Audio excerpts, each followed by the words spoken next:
Emily Hayes scrolled through her phone with one hand while balancing a mug of PG Tips in the other, her chunky knit jumper slipping off one shoulder. It was just past 8 on a drizzly Tuesday evening in January, and dinner had ended an hour ago. The house, warm and cluttered with well-loved books and framed family photos, was settling into its familiar post-meal hush. Except for the tension. Earlier, her father, David, had reminded her 14-year-old brother Leo that the wheelie bin needed to be out by 6 a.m. for collection. Leo had groaned, slumped in his chair, muttering about stupid chores. David hadn't raised his voice. He'd simply said, "Responsibility at home builds character outside it, son." To Emily, 20, sharp-witted, and rebuilding her content channel after deleting her old prank videos, it sounded like something out of a black and white film. Later, alone in her room with fairy lights strung above her bed and her MacBook open, she filmed a quick take. She adjusted her oversized corduroy shirt, a thrift find from Stokes Croft, tousled her auburn waves for the camera, then leaned in with mock gravity. "Oh no," she whispered dramatically, voice dripping with sarcasm, "the bins weren't taken out, clearly civilization ends tonight. Better cancel Parliament, the NHS, and my morning flat white." She ended with an exaggerated salute and a wink. The caption read, "When your dad runs the house like it's a 1940s boarding school." She posted it without a second thought. By midnight, it had 12K views. What she didn't know was that Leo, wide-eyed and mortified, had seen it. That he recognized the kitchen's sage green tiles, the exact shade of his school jumper. That he'd shown it to their mum, Evelyn, who'd gone very still, her teacup hovering mid-air. And David said nothing. But his silence that night was heavier than any scolding. The next morning, the house felt different, like someone had turned down the volume on everything. Leo ate breakfast in silence, not meeting Emily's eyes. Evelyn moved quietly around the kitchen, but her usual love, past the marmalade, was absent. Emily tried to brush it off. "It's just a video. People laugh at parents all the time." But that evening, as dusk painted the Westbury Park rooftops in lavender and grey, her father knocked gently on her door and said, "Study. Now." Her stomach dropped. The study, a small room lined with legal textbooks and framed photos of university graduations, was where serious things happened. David sat at his oak desk, hands folded.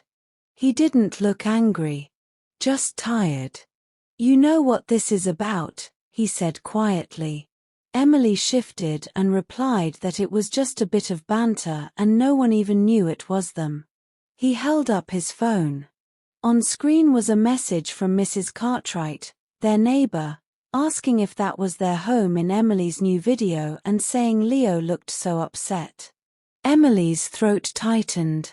"Leo came to your mum in tears," David continued. "Said he felt like a joke. And Evelyn said it hurt to see your father's love turned into a punchline. You didn't just mock me, Emily. You made your home into content. Your brother into a prop." She opened her mouth, but no defense came. "You're rebuilding your channel on honesty, aren't you?" he asked gently. "Then let's start with real accountability. Not performance. Not views. Truth." He stood and said that tomorrow they would discuss her consequence, and that it wouldn't be physical, but something that asked her to look inward, not for an audience, but for herself. The next evening, David laid out the terms. Her punishment, he said, was to make a proper apology, not the kind posted for likes, but the kind that mends what's broken. Emily would handwrite a letter to him explaining why mocking his values was disrespectful, not just saying sorry for upsetting him but explaining what she misunderstood. She would write a separate letter to Leo acknowledging how the video made him feel exposed and ashamed. She would read both aloud during Sunday family time with phones locked away. And until both letters were accepted as sincere, her mother would oversee her channel with no new posts and no edits. Emily's first instinct was to protest, thinking it felt juvenile, but then she saw Leo watching her from the hallway, arms crossed, eyes wary. She swallowed her pride and whispered okay. That night, she sat at her desk with a lined notepad, the kind she used for literature essays, not scripts. The first draft felt hollow, just saying sorry and that it was a joke, so she crumpled it. The second attempt began with Dad. I thought discipline was about control. But I see now it's about care. Her hand didn't shake this time. Writing the letters took 3 days.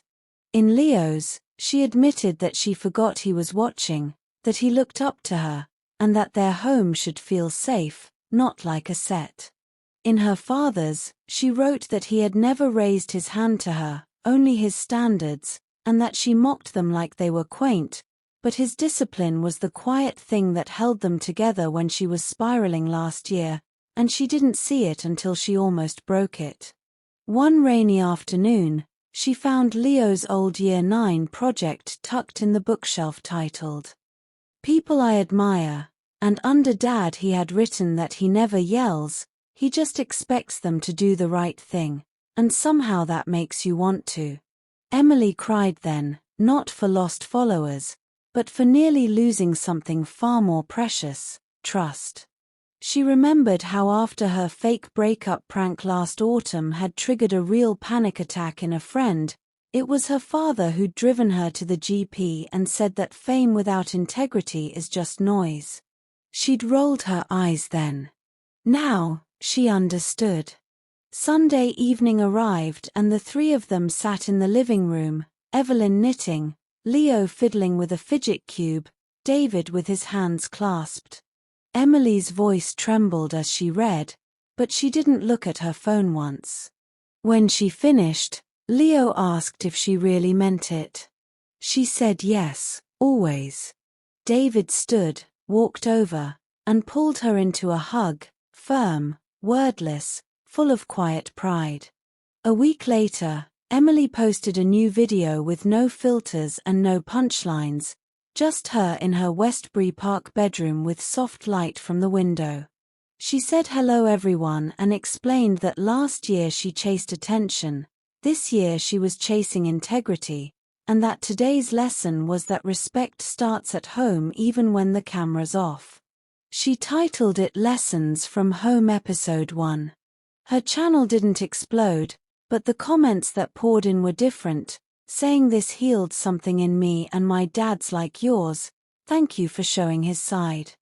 One evening, as she and David walked through the park near their home past the cricket pitch beneath winter bare oaks, he slipped his hands into his barber jacket and said that she was becoming someone he'd be proud to follow, even offline.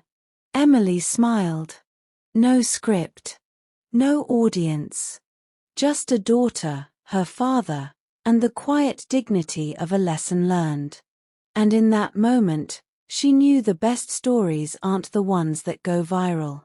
They're the ones that bring you back home.